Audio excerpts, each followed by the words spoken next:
Hi guys, so this is the last topic of English which is types of clauses.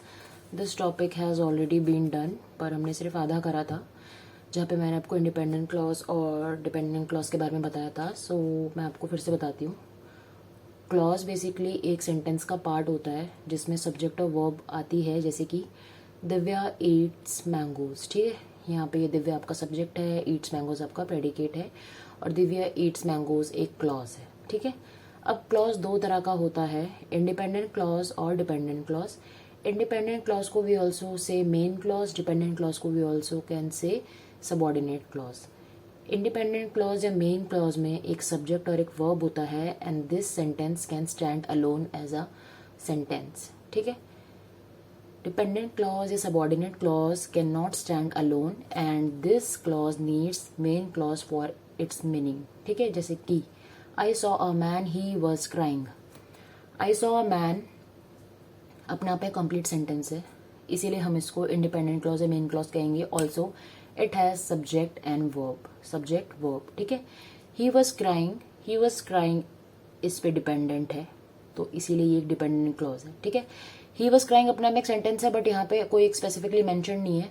और अगर इस पूरे sentence को आप देखो, आई सॉ अ मैन, वो रो रहा था. ठीक है, तो वो रो रहा था में वो के लिए आपको एक ये सेंटेंस लगाना पड़ेगा आगे कि वो कौन, जिसको आपने देखा था. ठीक है, तो I saw a man is a complete statement itself and also it has a subject and a verb, that's why this is the main clause.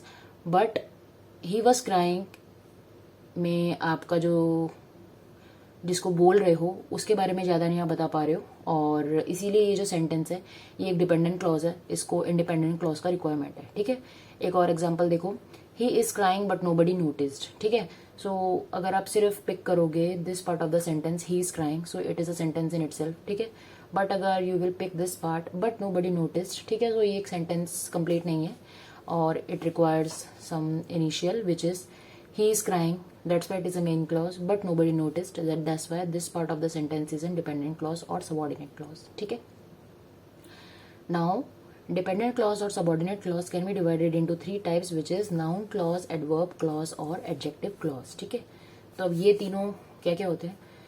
तो बेसिकली जो नाउन क्लॉज है वो acts as a noun, adverb clause acts as an adverb and adjective clause acts as an adjective. ठीक है, all three have subject and verb, subject and verb, subject and verb. ठीक है, all three cannot stand alone.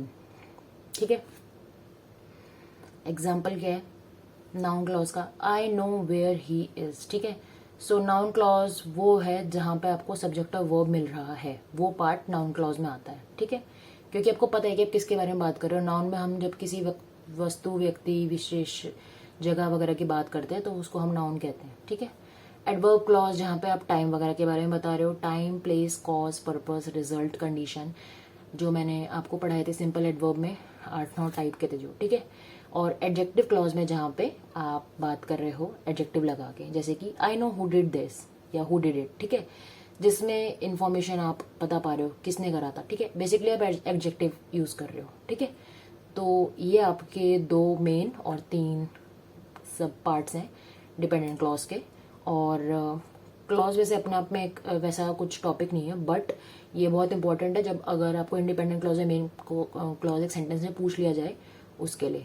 तो जो sentence अकेले stand कर पा रहा है वो आपका इंडिपेंडेंट क्लॉज होता है, जो नहीं स्टैंड कर पा रहा है वो डिपेंडेंट क्लॉज होता है. And now your English syllabus is over as per me. वैसे तो बहुत वास्ट है अगर आप डीप में जाओगे, बट मुझे डीप में जाने में वैसे तो बहुत वास्ट है बट साइकोलॉजी इससे कहीं ज़्यादा वास्ट है और आई फील कि हमको साइकोलॉजी में टाइम इम्पॉर्टेंट है तो उसमें देना चाहिए. Okay, so from next video I am going to teach you psychology और उसमें पहले मैं सारी थ्योरीज कवर करूँगी क्योंकि मे बी मेरे को थ्योरीज आती हैं बट आपको मे बी नहीं आती हैं और थ्योरीज इंपॉर्टेंट होती हैं. थ्योरीज से एक क्वेश्चन आ जाता है. ठीक है, तो we will start theories from next video. Bye.